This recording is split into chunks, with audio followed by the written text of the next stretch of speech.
Mr. Smith, please tell us a story. Yes, Sarah, yes. In a minute, though. First, I'm your host and teacher, Maestro, Mr. Smith, and welcome to my channel, Unplugged Wisdom. Here you will learn things that you probably were not taught in school. And these are subjects that should stimulate your mind and hopefully help you out. That is my goal. And if you like what you hear and see, please hit the like button. I'm sure you've heard that many times before, but please hit the like button, subscribe. There's more lessons to come, and if you like this lesson, hey, maybe put a tip in the tip jar. And if you don't like the lesson, well, that's okay too, because there's more lessons that you probably will like later on. Now, Mr. Smith, get to the story. All right, Sarah. Okay, so the story. I think I was 30 years old, in the best shape of my life. And I had a rash in, the private area. And of course, I was, young and a little worried it might be an STD. So I went to see this doctor. Now, I had seen this doctor a couple times before. And he was very nice, right? And I remember him talking about health and talking about my diet, and I thought, okay, I'm going to go back to this doctor. He was an older guy. Anyway, so I go see this doctor, and he checks out my area, my private area, and he says, oh, it's just jock itch. I was playing a lot. I was playing a couple sports at the time, and just always on the go, in really good shape. And so that was it. And he said, oh, here's some cream, it'll clear up, which it did. But he looked at me and said, would you like to get a full STD test if you're concerned about that? And he said, we can do a blood test and check for all STDs. And I said, sure, I guess that would be a good idea. Now, this was, I'm going to reveal my age. This was 20 years ago. More than 20 years ago, actually. But 20 years, a little over 20 years ago. So I'm seeing this doctor. They take my blood, and they said, the results will be ready. Call us in about a week, 10 days. So I call the doctor. So I wait. I'm a little nervous, right? Because full STD test. Worried about some reckless times. So a couple weeks later, I call the doctor's office, and the receptionist answers the phone, and she says, the receptionist answers the phone, and I say, hey, this is Mr. Smith. I didn't say Mr. Smith. I'm calling for the results of my STD test. And the receptionist goes, oh, okay, hold on a minute. And she gets the nurse. And the nurse gets on the phone, and I've met this nurse before, the one time was before. The nurse gets on the phone, and the first thing the nurse says is, who's taking care of you? And I went, what? I said, I'm sorry, what? And she goes, who's taking care of you? And I went, this is Mr. Smith. I'm calling about the results of my STD test, blood test. And she goes, yeah, who's taking care of you? I'm like, what? And I said, I don't understand, ma'am. What? She goes, your cholesterol, it's off the charts. It's really high. And I said, ma'am, I didn't test for cholesterol. I tested for an STD test. And she goes, yeah, I know, but we every time we take blood, we test for cholesterol. And I said, okay, And she goes, it's really high. She's like, who's taking care of you? She kept saying that. Who's taking care of you? I'm like, what is with this woman? So I said, okay, well, can I get the results of my STD test? And she goes, oh, we don't give those over the phone. You have to make an appointment. So I was kind of getting mad. I mean, it didn't make any sense. So I made an appointment. And of course, I'm still, freaking out. Now, this was 90s. This was back in the day, so, people were worried about HIV and stuff like that. So I made an appointment. A few days later, go into the doctor's office. I go into the waiting room. And I go into the examination room, And I'm just sitting there. And the nurse comes in, the same nurse, and she goes, hi. She goes, who's taking care of you? She kept repeating that, who's taking care of you? And I started to get very mad, and I said, can I just have the results of my STD test? And she goes, oh, okay. She goes, you're negative for everything. And I went, phew. She goes, but your cholesterol is really high. I'm like, are you kidding me? This is no exaggeration. I'll never forget this. The doctor comes in, won't even look at me. He goes, oh, nurse, we got to get him on this medication right away. This anti-cholesterol medication or something. And he starts writing out the prescription, and he hands me a sample already. It was like a sample pack. He goes, go home and start taking this. And here's the prescription. And I'm just sitting there stunned. I'm like looking at him. And anyway, so the doctor walks out. I got my prescription, and I asked the nurse, I said, well, what is my cholesterol level? She goes, oh, it's like 212. All right. I don't really know what that means. 212, low, high, whatever. Find out it's borderline. Okay. And I'm like, well, I feel fine. What am I worried about here? Anyway, I went home, and I just stood there and I was sitting in a chair staring at this medication the guy gives me, and I ended up just throwing it away. And I never went back to that doctor again because there was something fishy about it. Especially when I wasn't even testing for cholesterol. So I called up a buddy of mine who got pretty much the same degree as I did from college, and he went into research. And he was working for Amgen out in Thousand Oaks, if anybody knows where that is. It's one of the biggest biotech firms in the world. And they were in the 90s at that time. And I called him up and I said, I explained to him what happened. And he said, did they have you fast before taking the blood test? I said, no. He says, well, it doesn't mean anything. You could have had a cheeseburger, 5 hours before, and your cholesterol would have temporarily spiked. I couldn't believe it, right? So that's the story. Never went back to that doctor again. And that's why I titled this, Should any of us trust doctors? Okay? We put them on this pedestal, right? Oh, he went to a prestigious university in the med school. He must be good. You might be a very intelligent person, or she, but the question is, do they really care about you? That's my question. I don't think this guy gave 2 cents about me. And he clearly wanted to sell me on these pharmaceuticals, which I didn't need. Turns out, I'm starting to find out that cholesterol really isn't a problem. Okay, and we'll look at that for another day. Some other stories. I went to a doctor one time, just urgent care, to get a refill on allergy medicine one day. And she looked like she was so wired. I'm like, man, girl, you got to calm down.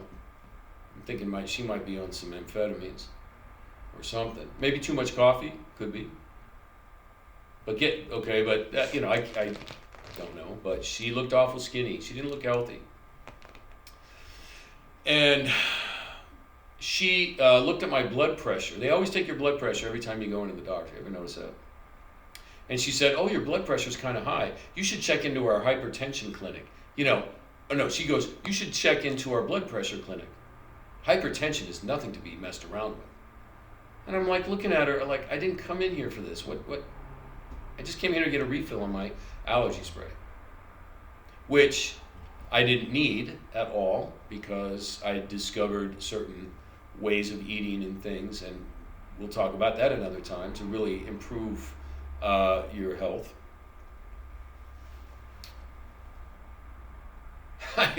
I went into another doctor one day. It was urgent care from my work. I had cut myself really bad on a piece of lab glassware. And so, for insurance purposes, they make you go to their doctor. Actually, no, scratch that. That was another time. I burned myself really bad at work. It didn't hurt at all, but just for insurance purposes, they wanted me to go to their urgent care. I understand. It makes sense. So I go to the urgent care doctor, and this doctor was really weird. And he wanted to prescribe me painkillers. And I said, well, it really doesn't hurt. I think I can get away with just, ibuprofen or something. And he goes, well, here, take it anyway. And he kind of looked at me very amorously. I don't know what that was, but kind of had his hand on my hand. He goes, if you need it, anything else, come on back. And I'm like, what? Anyways, but I got the painkillers he prescribed, and I took one when I got home just to see what it was like. Oof, man, I was buzzing hard. I was like, wee. I threw those out because I wanted to take them just for the sake of taking them, if you know what I mean. Moving on.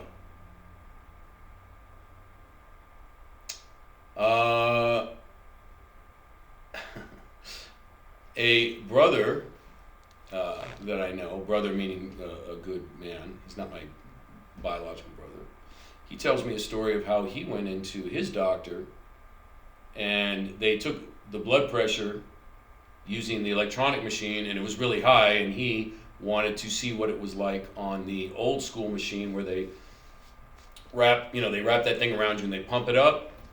And it turns out the old school machine showed his blood pressure much lower than the electronic machine. This is something to think about. Okay? I also went to a doctor one time because I was having headaches, and I thought maybe because of some of the chemicals I might have been working with or something at the time, that it might have been, I asked him, could it be maybe some sort of barium or aluminum poisoning? And he goes, no, it can't be that. God, that doctor made me so mad. It was like he was really condescending, like I'm an idiot. Okay? Now, you can go on and on, I guess. Those are some of my stories with doctors. Now, have you guys ever heard about white coat syndrome? This is where when you walk into a doctor's office, you automatically get tense and nervous because you're worried, of course, that they're going to find something wrong. You're always wondering, is it going to be, am I going to have cancer? Oh my God, I got the cancer. Okay, so that could raise your blood pressure, all right, temporarily. And they always take your blood pressure. It drives me crazy. I don't need my blood pressure taken. I'm coming for a certain thing. I remember when I did cut my hand on a piece of lab glassware, and I went to another time I went to my workers' comp. They took my blood pressure then. I just needed to get my hand stitched up. And again, the nurse goes, your blood pressure's kind of high. And I even looked at him like, you got to stop saying that. Okay, it's almost as if, they're told to say that. It's just really weird to me. The other thing, a few years back, I guess it's the American Medical Association, just decided for whatever reason to lower the criteria that determines high blood pressure. So 20 years ago, it was high blood pressure, you had to be up here. I forgot what numerical value it was. Low, now it's down here. So, and then a doctor gets right on the screen and says, we're not lowering the criteria to get more people onto drugs, if that's what you think. And I'm like, yeah, that's what I think. Okay? Why would all of a sudden, I mean, people keep falling for this, oh, we know so much more now than we did 20 years ago. Come on. Okay? Yeah, they lower the blood pressure criteria so they can get more people to think they have high blood pressure, to get maybe more people on pharmaceuticals. I mean, you can disagree with that statement, but it's something to think about. I remember my father's experiences with doctors in hospitals, and he had a bypass heart operation, and he said, interesting, he said the quote, my father said, they are experimenting with me. Well, they do say that this is my practice. So are they practicing on you or what? They did some experimental things with my father. This was 40 years ago. You know. They took veins out of his legs and put them in his heart and stuff like that. You think that might have had to do with the fact that they had to amputate his leg later on in life? I mean, that just, maybe I'm a little bit biased, but, I've just not had good experiences with doctors. Now, having said that, I'm not saying all doctors are bad. I've met some really cool doctors that seem to really care and just give you sound medical advice. I remember one doctor doing that. So there's good with it. But I'm proposing the thought, or for you, my audience, to start thinking about this when you go see doctors. Okay, another thing I noticed. You notice this when you go into doctor's offices now? Let me make sure this is up here. When you go into doctor's offices now, you can keep that. You look around the doctor's office, and this was not the case 20 years ago. Even when I was seeing that doctor with the whole cholesterol thingy. But nowadays, you walk in, there's advertisements all over the place. It's like you're in an Apple store. You see advertisements for this drug, somebody running through the field, hey, I'm feeling good. Okay? Think about it. Now, let's talk about these advertisements for pharmaceuticals that you see everywhere. Pharmaceuticals, first of all, did you guys know pharmaceuticals, almost all of them, come from, crude oil, right? They're all what they call based off of hydrocarbons. Most of them, I don't think any of them are good for your liver. Okay, we'll get into that another time. But let's look at the origin of the word pharmaceutical, shall we? Okay, it goes all the way back to ancient Greek, like the Greek that they spoke during biblical times. So let's take a look at this, shall we?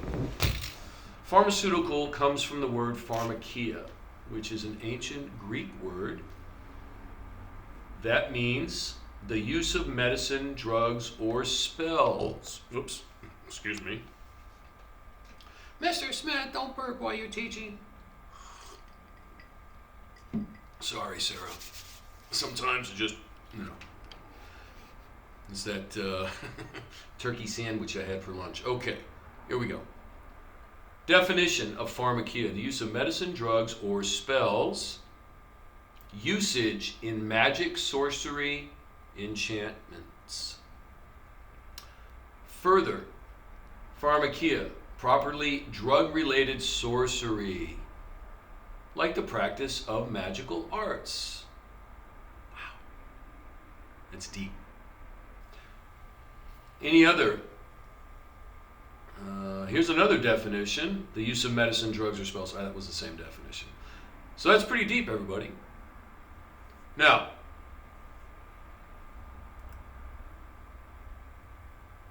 just let that marinate a little bit there. Now, when people think of sorcery and spells, they think of Harry Potter. I don't know why I say that. Harry Potter. I say that like every time I get. But look, witchcraft isn't, hello, my pretty, a witch with a little big old wart and green skin flying around. Okay. That's, if you research, what witchcraft really is, it's psychological manipulation. Okay, that's the core of it. All right. So when you go into a doctor's office, they take your blood pressure. You're all nervous. Oh, you got high blood pressure. They're putting fear in you. All of a sudden, that's in your mind. Oh my God, I got it. Oh my God. You start, and that, what do they call that? Psychosomatic reactions. I remember when I thought I had, start worrying about STDs or some, you get, I got a weird feeling here, I got a weird feeling there, oh my God, I got something. Oh. Smack, smack, take a deep breath, you're fine. Okay, but see how that works? Now, let's look up the term iatrogenesis. Let's look at some facts here that good doctors are bringing forward, doctors who really care. Okay? This book right here is the bomb. Okay? What really makes you ill? Why everything you thought you knew about disease is wrong. It's by Dawn Lester and David Parker. And they put a lot of effort into this bad boy. They got, and they got references. Let's read a little bit about this. What is iatrogenesis? Which is derived from the Greek word. A lot of these medical terms and all this stuff is from ancient Greek. Which might be the same as modern Greek. I don't think so, but somebody can maybe type in the chat whether I'm right or wrong about that. But anyway, it's a Greek word for doctor. What it really means, the established definition of iatrogenesis has resulted from treatment as either unforeseen or inevitable side effect. So it's a term when iatrogenesis is when you get a side effect, or whether it's or an unforeseen, meaning result from a medication or procedure. Okay? Let's look at this. There's so much to read in here. And this book is recent. It was published in 2019. So I wanted to go into some of these here. Look at this. Okay. Right here. It says, the quality of healthcare for Americans has continued to worsen since 2000, as indicated by a November 2013 article entitled, We're Number 26. 26 losers. U.S. below average on most health measures. In her article, Dr. Starfield, so this is a medical doctor here,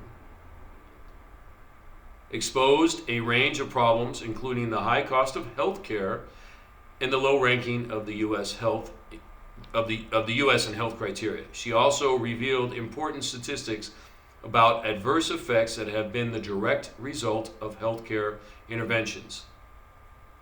These statistics include 12,000 deaths per year from unnecessary surgeries, 7,000 deaths per year from medication errors in hospital.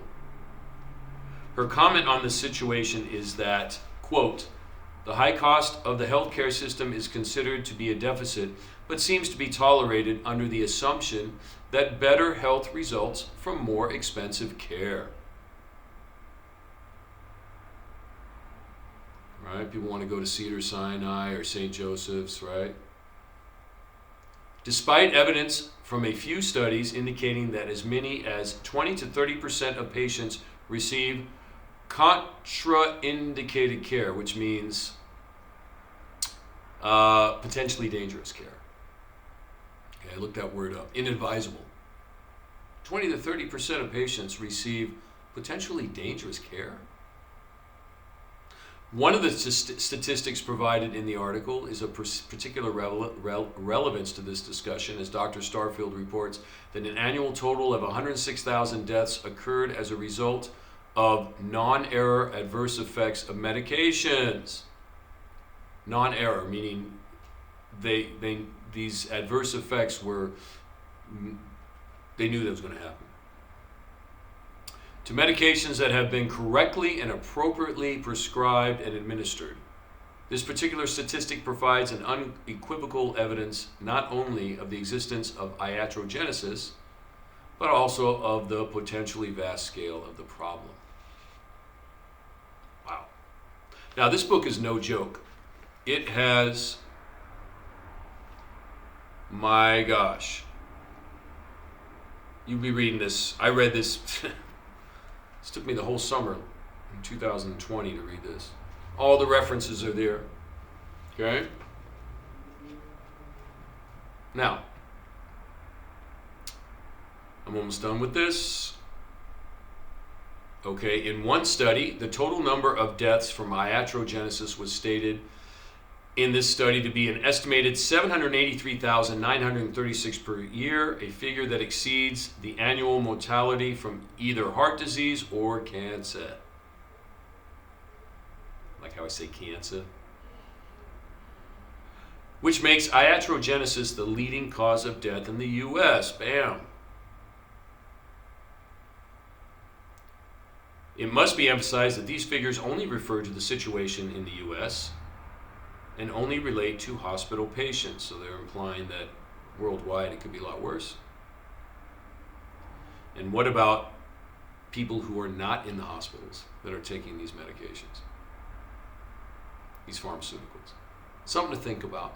Now, I just want to point out, this book has a lot of good doctors in here that are really trying to improve the health care of people. Okay, this there's tons of them in here. I know I've been kind of harsh on doctors, but there's a lot of good ones in here, like this Dr. Starfield.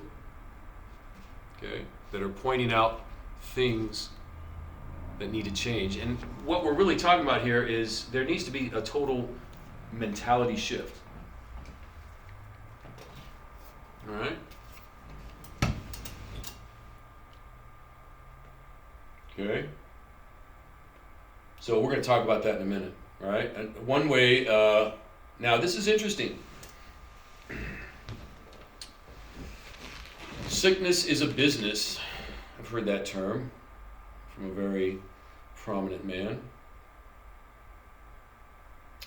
The price of med schools are so high. All right, and a lot of people, when I went to college, wanted to go to med school. That was their purpose. And it seemed clear to me that a lot of them were going to med school mainly for the salary that they were going to make as doctors, right? That's what they were thinking about, the money. And there's nothing wrong with making money, and there's nothing wrong with having a career that makes good money. However, if you're damaging people's health and you're supposed to help them, there's a problem. So again, I think it's the whole system that we all need to look at, right? The medical schools, everything. What are they teaching in there? Some rogue doctors have said that they're not teaching health care, they're teaching disease care. In other words, you're sick, so they're going to help you deal with that sickness for the rest of your life. No, that's the wrong mentality. We need to be healthy, and their job is to help us stay healthy, not to manage our sicknesses. But that's what some doctors are saying. Good doctors, doctors that are unplugged, should I say. And maybe it's not all about money to them. And there's a lot of good people that are in the medical field. Okay? It's interesting. For those of you that are interested in scriptures, This kind of thing was going on in crisis time, in the biblical times. In the book of Acts, it talks about how the disciples who had learned from Christ how to heal, and the establishment didn't like them healing. Okay, so that's something you might want to look into. Right, so it was going on back then. Nothing really new under the sun. Right, the system back then was also set up to keep people sick. Right, and we're making money off that. One possible solution. Let's talk about some solutions here. Number one, maybe when you go into a doctor, always think, does this guy really care about me? Mr. Smith, some of these guys are the top, heart surgeons in the world. Yes, Sarah, but do they care about you? All right. One possible solution is maybe find a doctor that lives in your neighborhood that cares about the people in the neighborhood. I mean, if you're going to see a doctor that's fresh from another country and doesn't know you at all, doesn't really know Americans at all, or vice versa, American doctors going over to Africa, do they really care? Or are they doing it for other reasons? I think that's something to think about, I mean, back in olden times, right? Olden times. Like the 1800s, a doctor usually was somebody in your neighborhood. Or even in the 20s and 30s, and they would make house calls. They'd come by and just, see how you're doing. Maybe it's time to start thinking that way. Right? And take the power back. These doctors, don't put them on a pedestal. They have a job to do. You have a job. We all have, careers or jobs. Tell the doctor what you want and, what you expect from them. Because after all, you're paying them. Now, you might not be paying them directly. You might be paying them through your insurance, of course, but you're still paying them. All right? Don't let them, just tell you what you should be doing, right? And the other thing is, get educated on your own health, on your own body, so that you know what you need more and more. That's what I think. Okay? And again, I think, wouldn't it be cool to have, doctors, just like police officers, if they lived in your neighborhood and you knew them? That might be like a mandatory thing or a rule or a law that people who practice medicine need to live in the same neighborhoods that they practice medicine in. That way people that at least know them. So if they do something really whack, the whole neighborhood can knock on his door and say, what the heck's going on? That might be something to think about. Okay.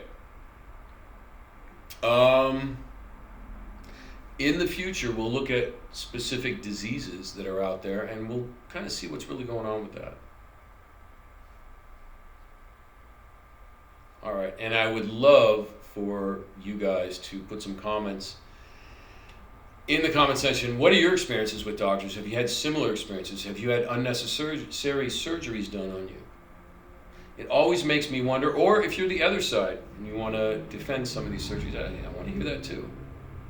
How about, for example, a coworker of mine just had a whole bone taken out of his one of those ball joints.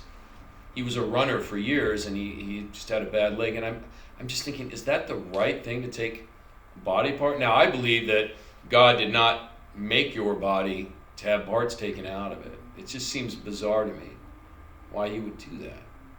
It has to be a better way to fix his soreness and walking and stuff, right? Maybe I'm not.